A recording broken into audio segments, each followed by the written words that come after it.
ഏവർക്കും നമസ്കാരം. നമ്മളിന്നൊരു പുതിയ വീഡിയോയിലേക്കാണ് കടക്കാൻ പോകുന്നത്.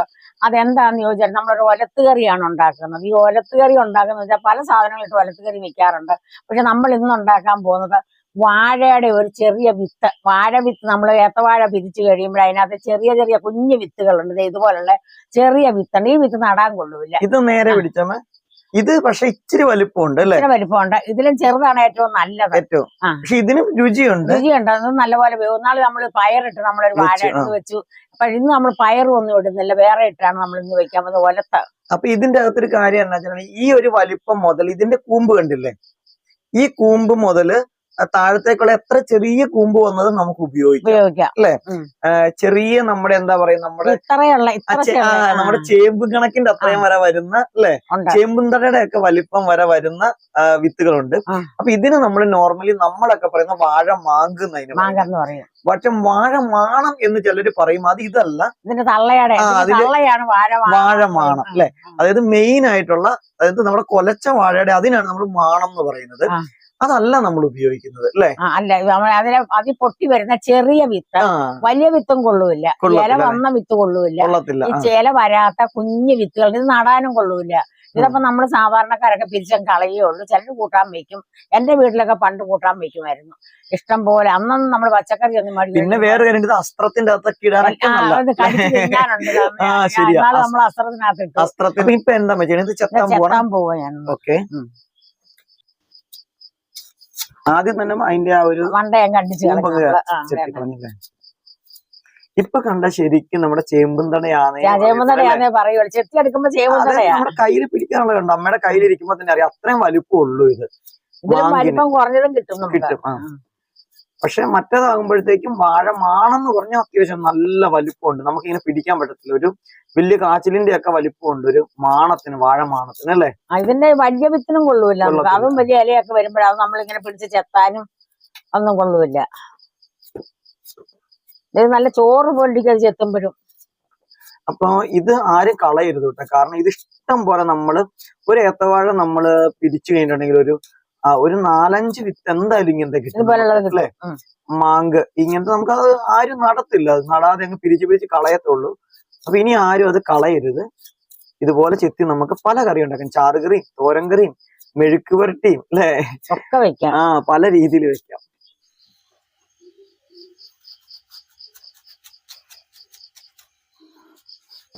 ഇങ്ങനെയാണ് ഇത് മുറിക്കുന്നത് അല്ലേ? പക്ഷെ ഇതിനൊരു കാര്യമുണ്ട്, നമ്മുടെ ഈ വാഴമാങ്ക് മുറിക്കുമ്പോൾ വാഴപ്പിണ്ടി പോലെ നാരുണ്ട് ഇതിന്. കണ്ടോ, അതെങ്ങനെ നാര് നമ്മൾ വിരലിങ്ങനെ ചുറ്റിയെടുക്കണം.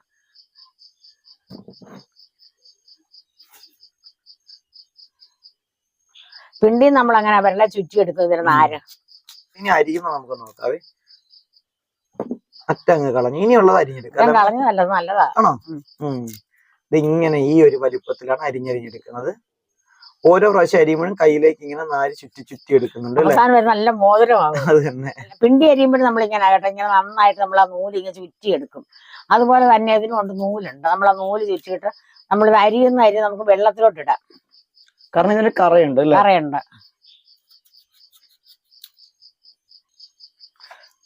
അപ്പൊ നമ്മളിത് ഇങ്ങനെ ഈ മുരുപ്പിലാണ് നമ്മൾ അരിഞ്ഞത്. അരി നമ്മൾ വെള്ളത്തിലോട്ട് ഇട്ട് അത് കഴുകി നമ്മളിങ്ങനെ വാരി എടുക്കുക. നമ്മൾ ആദ്യം അരിഞ്ഞില്ലേ വലിപ്പത്തില്, അത് കഴിഞ്ഞിട്ട് പിന്നെ ഇത് അരിയുമല്ല ചെയ്തത്, ഒടിക്കുമായിരുന്നു. ഇങ്ങനെ കണ്ടോ, ഇങ്ങനെ വലിയ കഷ്ണങ്ങൾ ഒടിച്ചാണ് ഇട്ടത്. അല്ലാതെ ജസ്റ്റ് അരിഞ്ഞു കഴിഞ്ഞാൽ ഇതിപ്പോ എല്ലാം അമ്മ ഒടിച്ചിട്ടു. ഈ ഒരു വലിപ്പത്തില് കൃത്യമായിട്ടൊരു വലിപ്പം എന്ന് പറയാൻ പറ്റത്തില്ല അല്ലെ? അരിഞ്ഞിട്ട് ഇതിങ്ങനെ ഒടിച്ചൊടിച്ചൊടിച്ചങ്ങ് ഇട്ടു. ഏകദേശം ഇച്ചിരി വലിപ്പമൊക്കെ ഉണ്ട് അല്ലെ? നല്ല രുചിയാണ്. എന്തായാലും നമുക്ക് ഇതിന്റെ കുക്കിംഗ് പ്രോസസ്സിലേക്ക് കടക്കാം അല്ലെ? കൂടെ നമ്മൾ ഇടുന്ന ഒരു പ്രധാന ഇൻഗ്രീഡിയന്റ് എന്താന്ന് വെച്ചാൽ ഇതാണ് കേട്ടോ, ചെമ്മീനാണ്. ഉണക്ക ചെമ്മീൻ. ഈ ഉണക്ക ചെമ്മീൻ എന്താ വെച്ചാൽ നമ്മൾ നന്നായിട്ട് വാലും തലയൊക്കെ കളഞ്ഞ് നന്നായിട്ട് കഴുകി വെച്ചാണ്. ഇത് ഓൾറെഡി വാലും തലയെല്ലാം കളഞ്ഞ് കഴുകി ഉണങ്ങി, നമ്മുടെ വേനൽക്കാലത്ത് ഉണങ്ങി കുപ്പിയിലാക്കി വെച്ചിരിക്കുന്ന സാധനമാണ്. അപ്പൊ അതിൽ നിന്ന് എടുത്തിട്ടുള്ള ഒരു 2 പിടുത്തം അല്ലേ, ഒരു 2 പിടുത്തം ഉണക്ക ചെമ്മീനുണ്ട്. ഒപ്പം നമ്മൾ ഇതിന്റെ അകത്ത് ഇടാൻ പോകുന്ന കൊടംപുളിയാണ്. എത്ര കൊടംപുളിയുണ്ട്? ഒരു 5 ചെറിയ കൊടംപുളി. ഇത് ഇത്രേ ഉള്ളൂ കേട്ടോ. ഇത്രയുള്ള 5 കൊടംപുളി എടുത്തിട്ടുണ്ട്. പിന്നെ ആവശ്യത്തിന് വെള്ളം എടുത്തിട്ടുണ്ട്. അപ്പൊ നമുക്ക് എങ്ങനെയാണ് ഇതിന്റെ കുക്കിംഗ് പ്രോസസ് ആദ്യത്തെ നോക്കാം. ഇനി ഇത് കൂടാണ്ട് വേറെ കുറെ സാധനങ്ങൾ വേണം ഇതിന്റെ അകത്ത് അല്ലെ? പക്ഷേങ്കിൽ നല്ല ടേസ്റ്റ് ആണ് കേട്ടോ. നിങ്ങൾ വിചാരിക്കുന്ന പോലെ ഭയങ്കര രുചിയുള്ള സാധനമാണ്. അപ്പൊ നമ്മൾ ഈ ചട്ടിയിലോട്ട് ഇത് കുടഞ്ഞിടുവാണ്. ഇതിലാണ് നമ്മൾ കറി വെക്കാൻ പോകുന്നത് അല്ലെ. അപ്പൊ ഇത് നമ്മുടെ ഒരു മീൻ ചട്ടി എന്ന് വേണമെങ്കിൽ പറയാമേ. അതിലാണ് നമ്മൾ വെക്കുന്നത്. ചെമ്മീനും കൂടെ നമുക്ക് ഇതിന്റെ കൂടെ തന്നെ ഇടണം. അപ്പൊ ഈ ചട്ടിയുടെ കാര്യം പറയാൻ കാരണം വെച്ചാൽ പച്ചക്കറി വെക്കുന്ന ചട്ടികളൊക്കെ വേറെ, മീൻ വെക്കുന്ന ചട്ടി വേറെ, പിന്നെ ഇറച്ചി വെക്കുന്ന വേറെ ചട്ടി, ഓരോന്നിനും ഓരോ ചട്ടിയാണ് കേട്ടോ ഇവിടെ. ഇവിടെ നല്ല എല്ലാരും അങ്ങനെ തന്നെയാണ് ഉപയോഗിക്കുന്നത് അല്ലേ. മീൻ വെക്കുന്ന ചട്ടിക്കകത്ത് നമ്മൾ വേറെ പച്ചക്കറി വെക്കുമ്പോ ആ മീനിന്റെ ചൊവ്വ വരും. എത്ര വന്നാലും ഒരു ടേസ്റ്റ് വ്യത്യാസം വരും അല്ലെ. അപ്പൊ നമ്മൾ ഇത് ഇട്ടിട്ട് ഇനി നമ്മൾ ചെയ്യുന്നത് നമ്മൾ കൊടംപുളി ഇടുക. ഇതിലേക്ക് വെറുതെ അങ്ങ് ഇട്ടാൽ മതി അല്ലേ. ഈ കൊടംപുളി കണ്ട കഴുകിയതാട്ടോ. കാരണം എന്താ വെച്ചാൽ കൊടംപുളി ഉണങ്ങുമ്പോ നമ്മുടെ ഇല്ലത്തും കരിയൊക്കെ തൂത്ത് അല്ലേ, അങ്ങനെ വെളിച്ചെണ്ണയൊക്കെ പറ്റി വെച്ചല്ലോ. അപ്പൊ അതൊക്കെ ഒന്ന് കളയാൻ വേണ്ടി ഒന്ന് കഴുകിയിട്ടാണ് കേട്ടോ ഇടുന്ന കൊടംപുളി. അപ്പൊ ആരും കൊടംപുളി നേരിട്ട് ഇടരുത്, നന്നായിട്ടൊന്ന് വാഷ് ചെയ്തിട്ട് വേണം ഇടാനായിട്ട്. പിന്നെ ഇനി എന്താ ചെയ്യണേ, മഞ്ഞപ്പൊടി 1/4 ടീസ്പൂൺ മഞ്ഞപ്പൊടിയാണ് കേട്ടോ ചേർത്തിട്ടുള്ളത്. വേറെ എന്താ പൊടിയാണ്, ഉപ്പ് ചേർക്കണം അല്ലെ. ഒപ്പം ഒരു 1/4 ടീസ്പൂൺ ഉപ്പുണ്ട് കേട്ടോ.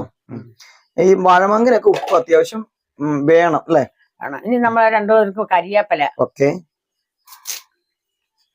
അപ്പൊ അമ്മ ഇച്ചിരി കറിവേപ്പിലയും കൂടെ അതിന്റെ അകത്ത് പയ്യെ ഒന്ന് ഞെവിടി ഇട്ടിട്ടുണ്ട്. നമ്മൾ മുളകൊന്നും ഇപ്പൊ ചേർത്തിട്ടില്ല. മുളക് വേണ്ട ഇപ്പൊ അല്ലെ, വേണ്ട. ഓക്കെ. ഇനി വെള്ളം ഒഴിക്കുവാണോ? ഇനി വെള്ളം ഒഴിക്കാം ആവശ്യത്തിന്. വെള്ളം ഒഴിച്ചത് കുക്കറിലൊന്നും അല്ല കേട്ടോ വേവിക്കുന്നത്, നേരെ അടുപ്പത്ത് വെച്ച് ഇനി നന്നായിട്ട് ഇത് വേവിച്ചെടുക്കണം അല്ലെ. ഇനി ഇതിനകത്ത് കുറെ സാധനങ്ങളുണ്ട്, അത് വെന്ത് കഴിഞ്ഞാണ് നമ്മൾ ചേർക്കാൻ പോകുന്നത്.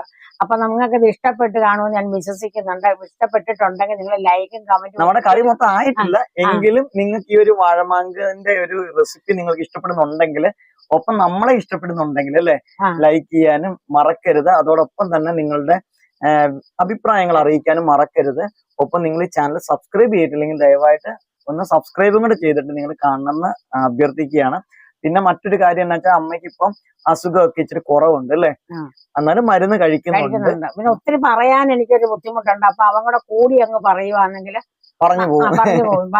അതുകൊണ്ടാണ് അവനങ്ങനെ പറയുന്നത്. നമ്മൾ ഒത്തിരി നേരം പറയാൻ എനിക്കൊരു അമ്മയ്ക്ക് സ്റ്റാർട്ടിങ് അങ്ങനെയുള്ള കാര്യങ്ങൾ മാത്രമാണ് അമ്മയ്ക്ക് പറയാൻ പറ്റത്തുള്ളൂ. കാരണം ഇപ്പൊ നമുക്കറിയാം ഒരു വീഡിയോ നമ്മൾ എടുക്കുമ്പോഴത്തേക്കും കുറച്ച് സമയം നമുക്ക് വേണം. ഒരു വീഡിയോ എടുത്തു വരുമ്പോഴത്തേക്കും അതിന്റെ പ്രിപ്പറേഷനും കാര്യങ്ങളൊക്കെ ഉണ്ട്. അപ്പൊ അത്രയും ഒരു ടൈം അമ്മയ്ക്ക് ഇരിക്കാനായിട്ടുള്ള ചില ബുദ്ധിമുട്ടുകൾ ഉണ്ട് അമ്മയ്ക്ക്. പിന്നെ പറയാനും അമ്മയ്ക്ക് ഇച്ചിരി ബുദ്ധിമുട്ടുണ്ട്. അപ്പൊ നമ്മൾ രണ്ടുപേരും കൂടെ അങ്ങ് പറയുമ്പോഴത്തേക്ക് ആ ഒരു ഓളത്തിന് അങ്ങോട്ട് അല്ലേ, ദൈവം സഹായിച്ചാൽ നമുക്ക് കുറച്ചുകൂടെ കഴിയുമ്പോൾ ഒരാൾ തന്നെ പറയാം. ഇപ്പൊ ഒരു ഓളത്തിന് ഞങ്ങൾ രണ്ടുപേരും കൂടി അങ്ങ് പറയുമ്പോഴത്തേക്കും അല്ലെ, ആർക്കും കുഴപ്പമില്ലാണ്ട് അങ്ങ് പോകുന്നുണ്ട്. അപ്പൊ ഈ ഒരു രീതിയിലായിരിക്കും നമ്മുടെ കുറച്ച് വീഡിയോസ് ഒക്കെ പോകുന്നത്. അപ്പൊ നിങ്ങൾ സഹകരിക്കുക. അമ്മ തന്നെ പറയണം എന്നൊക്കെ ഞങ്ങൾ ആഗ്രഹിക്കുന്നുണ്ട് ശരിക്കും പറഞ്ഞാല്. പക്ഷേങ്കില് അതിന് ഇച്ചിരി സമയം കൊണ്ട് നമുക്ക് അന്നേരം പറയുമ്പോ ഒരു ശ്വാസം മുട്ടൽ പോലെ ഉണ്ടാവും. അപ്പൊ അതുകൊണ്ടാണ് നമ്മള് അങ്ങനെ തന്നെ അങ്ങ് പറയാത്ത. അപ്പൊ അമ്മയ്ക്കൊരു റെസ്റ്റ് കിട്ടാൻ വേണ്ടിയിട്ടാണ് ഇടയ്ക്ക് ഞാൻ പറയുന്നത്. പിന്നെ മൈക്ക് ലൂക്കിന് കൈമാറി എന്ന് പറഞ്ഞ പോലെ. പിന്നെ വേറൊരു കാര്യമുള്ള എന്താ വെച്ചിട്ടുണ്ടെങ്കിൽ നമ്മുടെ വീഡിയോ എന്ന് പറഞ്ഞാൽ ഇപ്പൊ ഓൺ ദ സ്പോട്ടിൽ എടുക്കുമ്പോഴാണ് നമ്മൾ പറയുന്നത്. മിക്കവാറും പല കുക്കിംഗ് വീഡിയോസ് ഒക്കെ ആദ്യം വിഷ്വൽസ് മൊത്തം എടുത്തിട്ട് പിന്നെ രണ്ടാമത് ഡബ് ചെയ്ത് പറയുകയോ ചെയ്യുന്നത്, രണ്ടാമത് സൗണ്ട് ഓവർ ചെയ്യുകയാണ്. അപ്പൊ നമുക്ക് പറഞ്ഞാൽ അമ്മയ്ക്ക് അങ്ങനെ നോക്കിയിരുന്നുണ്ട് അങ്ങനെ സൗണ്ട് ഓവർ ചെയ്യാനായിട്ട് അമ്മയ്ക്ക് അറിയത്തില്ല. ഈ ലൈവിൽ ഇങ്ങനെ അങ്ങ് പറഞ്ഞു പോകുമ്പോൾ അമ്മയ്ക്ക് പറയാൻ പറ്റും. രണ്ടാമത് നമ്മൾ ആ വിഷ്വൽ നോക്കിയിട്ട് പിന്നെ പറയണമെങ്കിൽ അങ്ങനെയൊന്നും പറയാൻ പറ്റാത്തതുകൊണ്ട് നമുക്ക് ഓൺ ദ സ്പോട്ടിൽ നമ്മൾ പറയണതുകൊണ്ട് നമുക്ക് അതിൻ്റെതായിട്ടുള്ള പരിമിതികളും ഉണ്ട് അല്ലേ. അപ്പൊ നിങ്ങളുടെ ലൈക്കും കമന്റും ഷെയർ ഒക്കെ പ്രതീക്ഷിച്ചുകൊണ്ട് നമുക്ക് ഇത് വേവട്ടെ, അടുപ്പത്തിരുന്ന് വേവട്ടെ. വേവുമ്പോഴേക്കും നമുക്ക് വേറെ കുറച്ച് കാര്യങ്ങളും കൂടെ ചെയ്യാനുണ്ട്. നമുക്ക് കുറച്ച് ചുവന്നുള്ളിയും കൂടെ വേണം ഇതിന്. അപ്പൊ ചുവന്നുള്ളി നമുക്ക് ഇങ്ങനെ പറക്കി എടുത്തിട്ട് നമുക്കതൊന്ന് പൊളിച്ച് വെക്കാം. അത് വേവുമ്പോഴത് ഇത് അടുപ്പ വെച്ച് വേവിക്കില്ല കേട്ടോ. ചുവന്നുള്ളി അല്ലേ, ചുവന്നുള്ളി അടുപ്പേൽ അതിന്റെ കൂടെ ഇടുന്നതല്ല. ചുവന്നുള്ളി ഇപ്പൊ നമുക്ക് പൊളിച്ചാൽ മതി. അത് വേവുമ്പോഴത്തേക്ക് നമുക്ക് ചുവന്നുള്ളി പൊളിച്ചെടുക്കും. അപ്പൊ ഇത്ര അത്യാവശ്യം ചുവന്നുള്ളി വേണം അല്ലേ. ഇത്രയും ചുവന്നുള്ളി എടുത്തിട്ടുണ്ട്. ഇത് മതി ചുവന്നുള്ളി അല്ലേ. ഇതൊരു 100 ഗ്രാം ചുവന്നുള്ളി അല്ലേ, 100 ഗ്രാം ചുവന്നുള്ളി. 100 ഗ്രാം നമ്മുടെ ചുവന്നുള്ളി ഇതേ വൃത്തിയാക്കി വെച്ചിട്ടുണ്ട്. അത് കല്ലേ വെച്ച് നമുക്ക് ചതച്ചെടുക്കണം. അതിന്റെ കൂടെ ഒരു ഉണ്ട വെളുത്തുള്ളിയും കൂടെ നമ്മൾ എടുത്തിട്ടുണ്ട് ചതയ്ക്കാനൊക്കെ ഉണ്ട്. ഇപ്പൊ വെളുത്തുള്ളിയാണ് കേട്ടോ ആദ്യം ചതച്ചെടുത്തത്. കണ്ടോ ഇത്രയും ഒന്ന് ചതച്ചിട്ടുള്ളൂ. വലിയ കാര്യമായിട്ടൊന്നും ഇങ്ങനെ അരച്ചൊന്നും എടുത്തിട്ടില്ല. ജസ്റ്റ് ഒന്ന് പൊട്ടി അല്ലെ, അത്രയും മാത്രമേ ഉള്ളൂ. ഇനി നമുക്ക് ചുവന്നുള്ളി കൂടെ ചതച്ചെടുക്കാം. ഇതും കല്ലൊന്ന് ഓടിച്ചാൽ മതി അതിന്റെ മുകളിൽ കൂടെ അല്ലെ. അപ്പൊ ഈ ഒരു പരുവത്തിനൊന്ന് അരകല്ലില്ലെങ്കിൽ ഇടികല്ലുള്ളവരായാലും അതിനകത്തായാലും മതി ഒന്ന് പൊട്ടിച്ചെടുക്കാൻ. ഇടികല്ലിൽ വെച്ച് ഇടിച്ചാലും മതി അല്ലേ. നമ്മളിത് ഇങ്ങനെ ചതച്ചെടുത്തിട്ടുണ്ട്. നമ്മളൊരു 15 മിനിറ്റോളം അടച്ചു വെച്ച് വേവിച്ച നമ്മുടെ ഈ ഒരു മാങ്കും അതോടൊപ്പം തന്നെ സംഭവങ്ങളെല്ലാം നന്നായിട്ട് വെന്തിട്ടുണ്ട് കേട്ടോ. ചെറിയൊരു വെള്ളമയം ഉണ്ട്, അത് കുഴപ്പമില്ല. മൊത്തം നിങ്ങൾ അങ്ങ് ഉണങ്ങി പറ്റാൻ വേണ്ടി ഉണങ്ങിയ കൊള്ളൂല്ല.